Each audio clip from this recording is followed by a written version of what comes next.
Bom dia a todos. A partir deste momento, declaro aberta a sessão de julgamento virtual da 8ª Câmara Julgadora do Tribunal de Impostos e Taxas do dia 23 de setembro de 2022.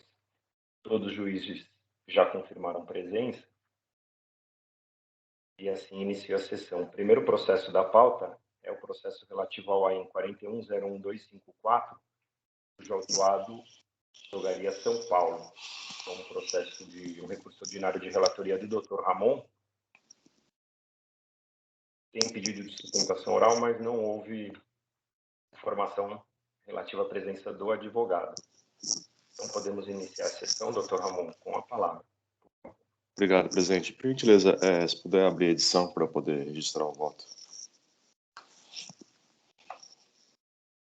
Já está na página correta.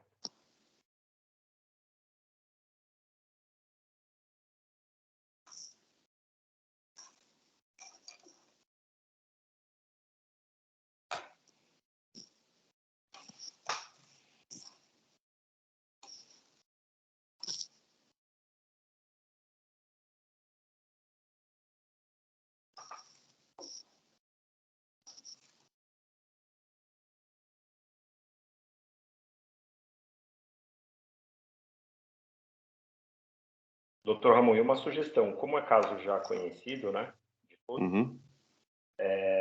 acredito que não precisa fazer a leitura do voto. A sugestão é fazer a leitura, um breve resumo, ou algo, um destaque de algo que tenha, seja muito específico deste caso. E aí, eu já adiantei, eu trouxe voto de preferência, já sabendo a matéria, já acompanhando o voto que o senhor tinha encaminhado, e eu tenho uma posição formada em relação a essa matéria. Então, a gente pode pular a leitura, a íntegra do voto. Perfeitamente.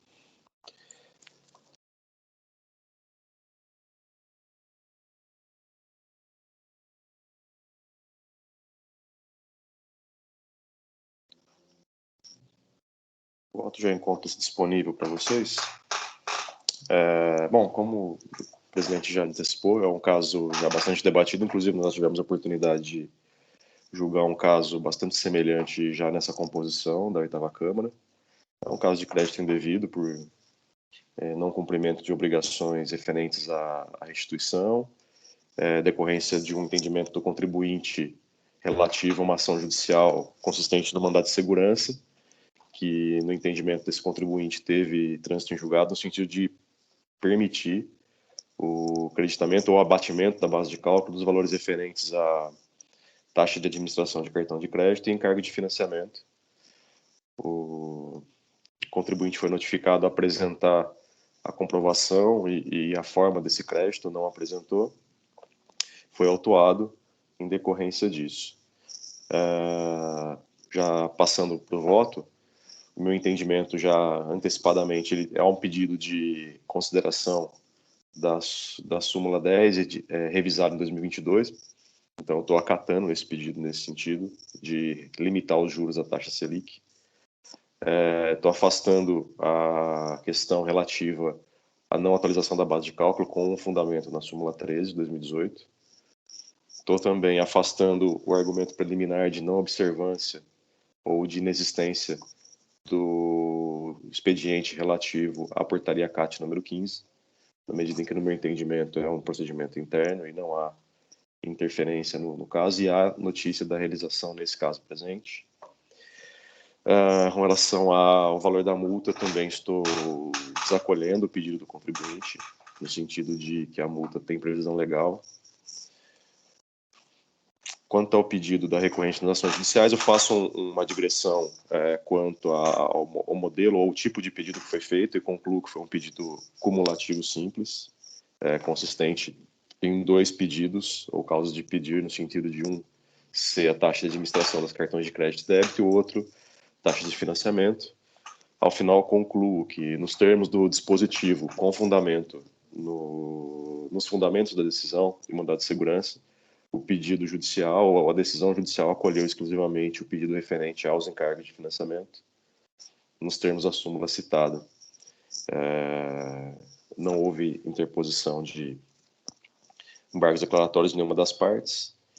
faça uma digressão referente à alteração fática e jurídica da situação do contribuinte, que ensejaria, inclusive, a aplicação da súmula 239 do STF, ou seja, toda a mercadoria estava sujeita, na época, ao recolhimento específico pelo contribuinte, tanto que, na própria petição inicial, ele pede o afastamento da incidência do artigo 66 do CTN, e a partir de 2009 toda a mercadoria passou a ser sujeita ao ST, ou seja, o contribuinte deixou de ser o contribuinte de direito do ICMS naquelas operações.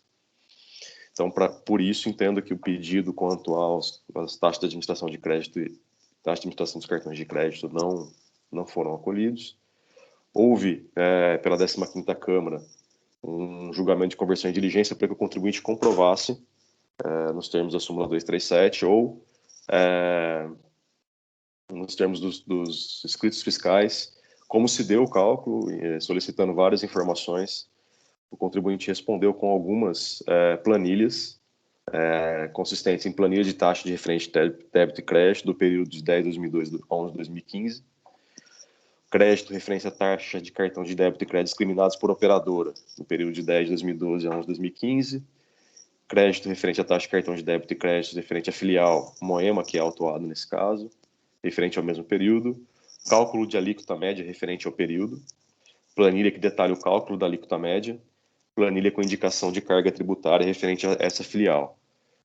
Não foram apresentados, conforme solicitação em diligência, item 1, o número de todos os documentos fiscais ou documentos equivalentes emitidos por cada uma das administradoras de cartão de crédito ou débito que serviram para aproveitamento do crédito, a identificação do campo da GIA no qual esses créditos foram lançados, o número do CFOP no qual houve o lançamento do crédito, cópia dos documentos emitidos por todas as empresas administradoras de cartão de crédito e débito com os quais o contribuinte mantenha vínculo e nos quais constem cobranças de taxa de administração e que foram utilizadas pelo contribuinte para emissão de notas fiscais, tomada de créditos e que foram impugnadas pelo fisco antes, nesses autos.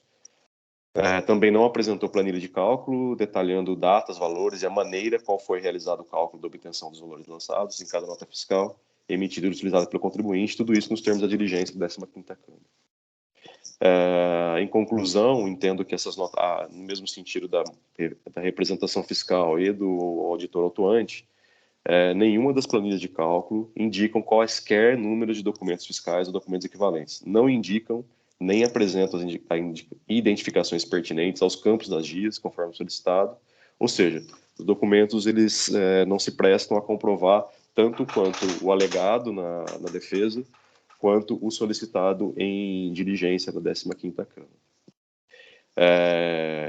Ressalto que o contribuinte cita nos seus recursos dois recursos ordinários, nos quais teria tido êxito na sua tese, quanto ao 40909010, a decisão foi anulada em Câmara Superior e retornou à Câmara Ordinária para novo julgamento. E o 4091572 teve o AIM confirmado e o crédito restabelecido pela Câmara Superior por unanimidade, salvo o impedimento do Dr. Galderize Teles, na data de 12 de setembro, agora recente, 13 de setembro de 2022. Então a Câmara Superior já tem se manifestado de forma unânime com relação a essa matéria. Enfim, por todo exposto, considerando que o recorrente formulou na ação mandamental pedidos cumulativos simples, os quais, nos termos da doutrina dominante, podem ser analisados isoladamente pelo magistrado, considerando que o dispositivo do acórdão favorável ao recorrente, cujos limites foram definidos pela fundamentação da decisão, nos termos do artigo 4691 do CPC 73, que era vigente na época, não abrangeu as taxas de administração de cartão de crédito e débito, tratando-se de uma decisão citra petita. Considerando que a partir de 1 de 2 de 2008, as mercadorias vendidas pelo recorrente foram incluídas na sistemática da substituição tributária e que essa inclusão acarretou alteração fática e jurídica da matéria submetida à apreciação do judiciário e, como consequência, a não inclusão dessa matéria nos limites da lide decidida, não fazendo coisa julgada, nos termos do artigo 468 do CPC 73, e a sujeição da recorrente à disposição no artigo 166 do CTN, conforme 66b da Lei 6.374 de 89, considerando obter dictum que a recorrente não observou os ditames das portarias 8391 e 1799, considerando que a recorrente não apresentou documentação comprobatória do direito ao crédito, entendo que não assiste razão recorrente, devendo prevalecer em toto a decisão recorrida, nos termos da jurisprudência dominante deste egrégio Tribunal de Impostos e Taxas, notadamente por sua Câmara Superior. Parte dispositiva, à vista do exposto, conheço do recurso ordinário e dou-lhe parcial provimento para manter a decisão de primeira instância que confirmou a acusação, salvo pela limitação dos juros à taxa Selic, nos termos da súmula 10 de 2017, revisada em 2022. É como eu voto, presidente. Perfeito. Obrigado, doutor Ramon. Então, diante do voto do doutor Ramon, eu preparei um voto de preferência. Vou disponibilizar para os senhores. É o voto idêntico aos casos anteriores que a gente já julgou no primeiro. Se não me engano, 2 casos exatos.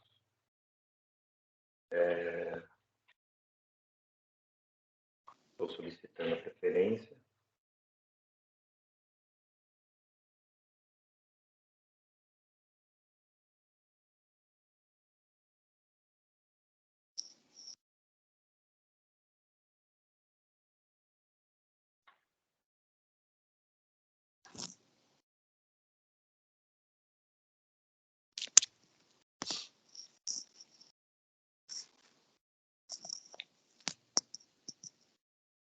O voto já está disponível.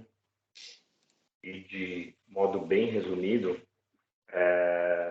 eu entendo de modo diverso do doutor Ramon, com todo respeito. Entendo que, na ementa do referido acordo, ficou consignado que a fundamentação da decisão possui laço na súmula 237 da STJ, contudo, dando sequência ao voto, o nobre desembargador relator deu total provimento ao pedido constante na inicial. Logo logrou êxito recorrente quanto à exclusão, além dos encargos financeiros de financiamento, da taxa de administração de cartão de crédito e débito. Este passo, de acordo com a jurisprudência da STJ, os motivos de decidir não fazem coisa julgada, mas estão somente a parte dispositiva quanto à procedência ou não do pedido. E também um ponto adicional aqui é que entendo que no AIN não consta violação expressa às portarias CAT 83 de 91 a 17 de 99. Embora a gente já tenha discutido no site, como o doutor já mencionou, mas entendo que aqui o AIN deveria ser especificamente quanto a falta de comprovação do crédito em desacordo com as portarias CAT 83 e 17.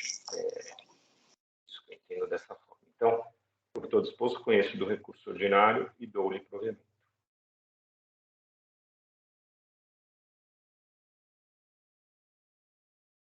Posso encerrar os debates? O senhor já tem posição formada também, né? Verificando o quórum.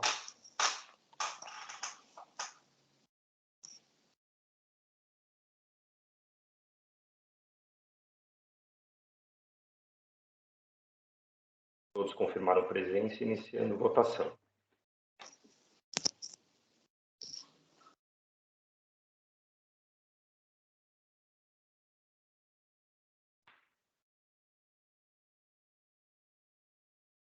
Todos votaram, então o resultado final é pelo conhecimento do recurso ordinário e parcial provimento nos termos do voto do relator, Dr. Ramon. Votaram acompanhando o Ramon, a doutora Daniela e o Dr. Faisal. Então, a partir deste momento, encerrando a votação e julgamento do processo relativo ao AIN 41.01.254. Advogaria São Paulo, S.A. Resta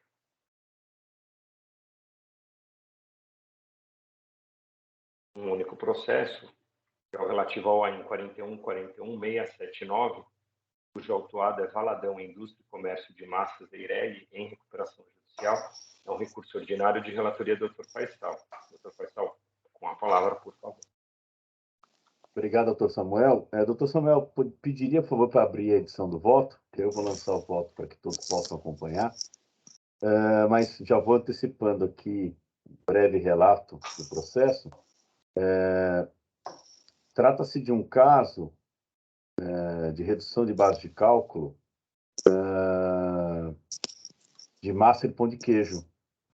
E eu lembrei que no mandato passado, lá na 10ª Câmara, nós votamos, acho que uns 2 processos, não da mesma empresa, mas do mesmo tema, relacionado à tributação de pão de queijo.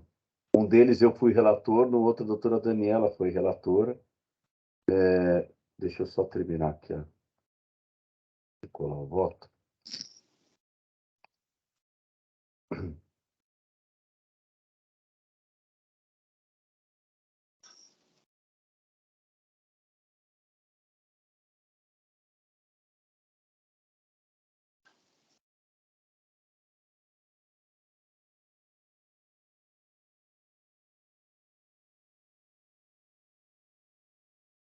Vejam, por favor, se o voto já está aí à disposição de todos. Já. Eu não registrei, mas eu atualizei. Então, em resumo, né, vou ler aqui a acusação. Trace de lançamento consubstanciado em auto de infração, lavrado em 2018, fundado nas seguintes acusações. Então, a primeira infração é deixou de pagar ICMS no montante de R$ 121.424, no período de abril a dezembro de 2016, por emissão de nota fiscal modelo 55, relacionadas ao demonstrativo 1, referente a operações de saídas tributadas de pão de queijo e chipa com erro de aplicação de alíquota, determinação de base de cálculo. Uma vez que foi utilizado o NCM 19021100, ao invés do 19012000. E, consequentemente, a redução de base de cálculo prevista no artigo 3º, anexo 2 do regulamento. Bom, aí traz aqui já uma solução de consulta, né, como fundamento da autuação. E a segunda acusação é deixou de pagar ICMS no montante de R$ 344.870,49 do período de abril a dezembro de 2016, por emissão de notas fiscais eletrônicas modelo 55, relacionadas ao demonstrativo 1C, referentes a operações de pão de queijo e chipa com erro de classificação de alíquota na determinação de base de cálculo, uma vez que foi utilizado indevidamente o NCM 19021100, ao invés do NCM 19012000, e consequente redução de base de cálculo previsto no artigo 3º, anexo 2 do regulamento. E novamente citada a resolução, a solução de consulta COANA 301. Bom, recuperando lá os outros julgados, inclusive decisões recentes da Câmara Superior, durante algum tempo, de fato, existiu uma dúvida razoável, ou existiu aí uma divergência em relação ao enquadramento ou não da massa de pão de queijo, do pão de queijo congelado, né, nessa redução de base de cálculo da cesta básica. Mas a decisão normativa CAT número 3, de 30 de maio de 2019, ratificando, né, a solução de consulta COSIT 98263, de 27 de setembro de 2018, aí sim sanou, de uma vez por todas as dúvidas a respeito da classificação fiscal do produto, né? Lembrando que a classificação fiscal é dada pela Receita Federal e durante algum tempo houve uma divergência no que diz respeito à classificação fiscal desse produto especificamente, tendo sido solucionada essa questão a partir da solução de consulta COSIT de 2018, né? Então, eu vou ler aqui alguns trechos já do voto, a partir do item 12.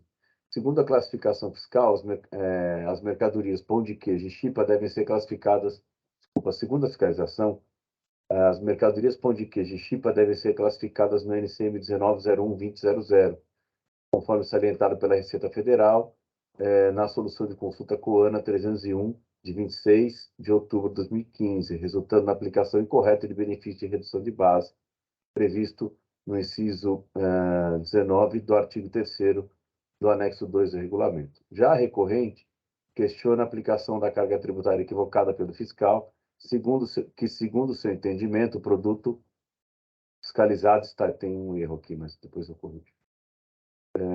O produto fiscalizado estaria enquadrado como mercadoria integrante da cesta básica, no inciso 19 do artigo 3º do anexo 2 do regulamento, por tratar-se de massa alimentícia não cozida, a ser classificada no NSM 190211 ou 190219. Portanto, gozaria de redução de base de cálculo, que culminaria numa tributação efetiva de 7%. De fato, é de competência da Receita a classificação fiscal dos produtos para fins de enquadramento do NCM.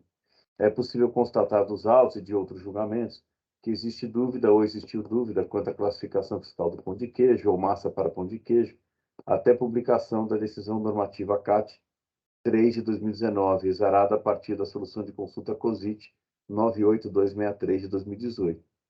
Entendo que até então não havia entendimento pacificado e formalizado em relação à alteração da classificação do NCM do pão de queijo, que anteriormente era enquadrado no NCM 190211 ou 190219, gozando da redução de base de cálculo. Contudo, a partir da decisão da normativa CAT 3, a Fazenda do Estado de São Paulo consolidou o entendimento pacificado pela Receita Federal em 2018, através da solução de consulta COSIT 98263, reclassificando o pão de queijo para NCM 1901-2000. Sendo assim, assiste razão, hora recorrente no que se refere ao enquadramento do NCM dos produtos autuados na época dos respectivos fatos geradores, 2016, pois a classificação do produto objeto das operações da presente autuação, pão de queijo congelado cru, tem sido,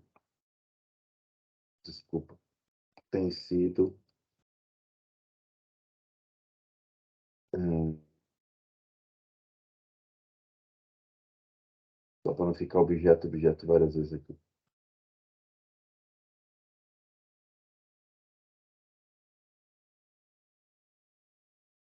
Ou sofreu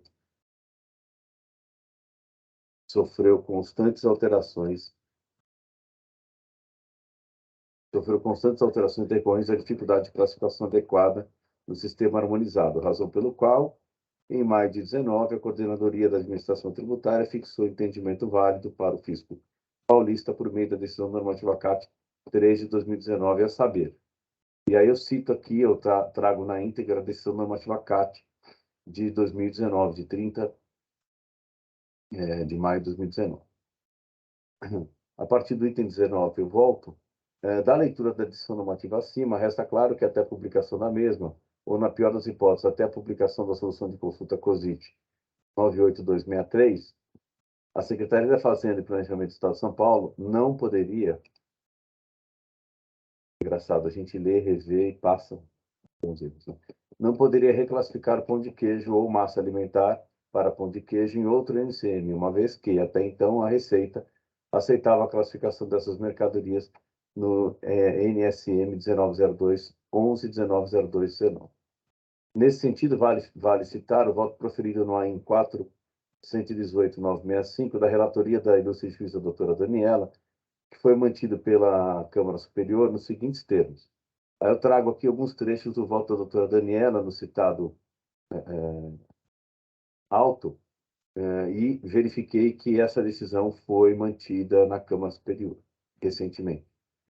No mesmo sentido, a decisão proferida pela Igreja Câmara Superior deste tribunal, no auto 943, dígito 9, julgado em 30 de 8 de 2022, conforme ementa abaixo. Inclusive, nesse julgado, citam o processo da doutora Daniela. E é exatamente nessa linha, né, de que foi a solução de consulta COSIT 98263 que consolidou a alteração de classificação do NCM do pão de queijo. Portanto, considerando que as operações ocorreram em 2016, acolho o pedido do contribuinte, uma vez que os produtos por ele vendidos na referida data enquadravam-se no NCM 190211 ou 190219, podendo gozar de redução de carga tributária prevista no inciso 19 do artigo 3º do anexo 2 do regulamento.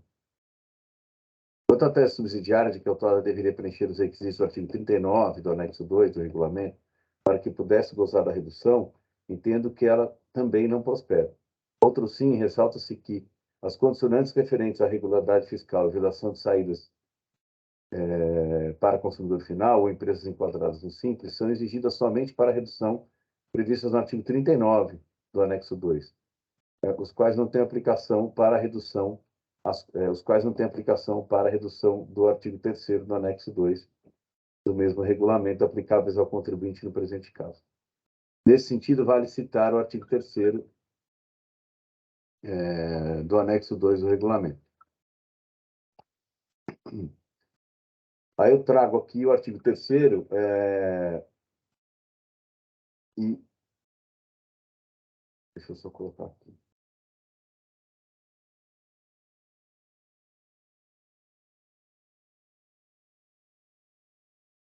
e o parágrafo 1º do artigo 3º do anexo 2 do regulamento. Sendo assim, os únicos requisitos impostos pelo legislador em relação à redução do artigo 3º supracitado são aquelas previstas no parágrafo 1º, quais sejam comprovação de emissão de documento fiscal ou operações de entrada e saída regularmente escrituradas. Tendo em vista que não há notícias nos autos no que se refere ao não cumprimento das citadas condições, até mesmo porque, se assim não fossem, teriam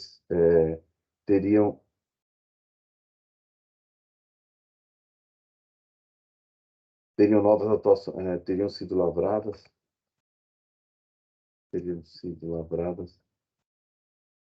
novas autuações por descumprimento de obrigação acessória, entendo que a hora recorrente faz jus às reduções de base de cálculo em comum. Dispositivo, isto posto, conheço o recurso ordinário para, no mérito, dar-lhe provimento para cancelar o AIN, reformando a decisão monocrática nos termos do voto acima. Como voto, devolvo a palavra ao doutor Samuel e vou fazer alguns ajustezinhos aqui, antes de registrar o voto. Doutor Samuel, obrigado. Perfeito, doutor Faisal, obrigado, parabéns pelo voto. Eu acho que já está na página para Ok, obrigado. os ajustes. Eu estou de acordo com o seu posicionamento, eu vou acompanhá-lo e passo a palavra para os demais. Fiquem à vontade, caso queiram debater, expor seus motivos, por favor. Eu acompanho o doutor Faisal no voto, eu estava conferindo aqui, as operações são do período onde ainda havia dúvida com relação à classificação, a questão não estava definitivamente, não tinha um posicionamento consolidado e havia uma resposta à consulta da Fazenda do Estado de São Paulo que permitia a classificação da forma como adotada pelo contribuinte. Então, acompanho o voto do doutor Faisal. Só, doutor Faisal, a Chipa, porque naquelas outras decisões, a dúvida que eu fiquei eram só relativas a pão de queijo, e nesse seu processo tem uma questão da Chipa também. É parecido? É igual? A Chipa, na verdade, é um formato diferente. Mesma Basicamente, coisa, só com é um um formato diferente. compridinho. Tá, e esse não é pré-assado, porque eu já vi uns processos Exatamente, desses a que tinha Chipa é um pré-assado. palito. Não, E é esse é só tudo, para massa crua. massa. É tudo massa crua. Tá bom. Um Então é é isso pãozinho mesmo. redondinho, o outro é um palitinho. Tá, Basicamente, a alteração é então, essa. acompanho. Só essa questão. Se não tinha pré-assado também, né? Porque pré-assado tem uma outra questão. Mas se é todo cru, tá ok. Acompanho. Massa crua. Eu colei o voto parcialmente aqui e ele deu um erro de formatação. Vou colar ele de novo inteiro, já. Perfeito.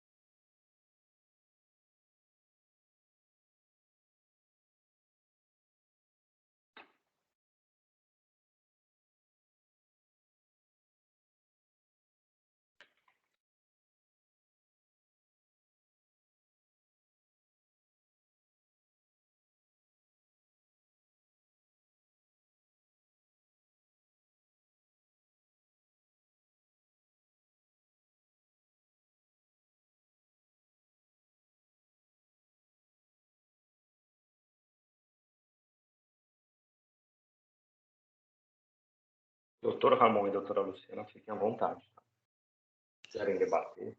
Obrigado, presidente. Então, parabenizar o Dr. Faisal pelo voto, eu vou acompanhá-lo. Perfeito. Eu também analisei o processo e enfim, a jurisprudência que está vigente aqui, tanto na Câmara quanto as últimas decisões do Superior. Eu não tenho nada para acrescentar, não. Não vou discutir esse ponto. Obrigada. Entendido. Obrigado, doutora Luciana. Eu só registrei o voto. Obrigado, doutor Faisal. Então, encerrando os debates.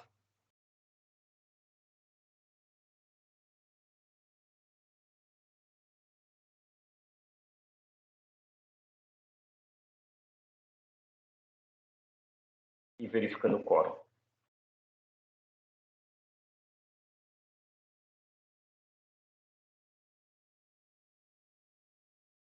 Todos confirmaram presença, iniciando a votação.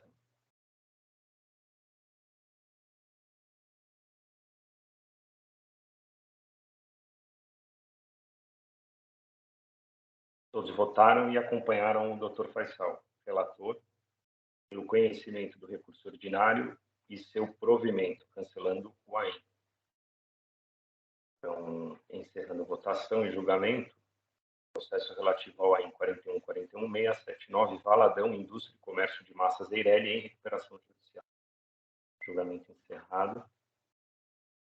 Com isso, nós finalizamos a sessão, os dois processos com situação encerrada.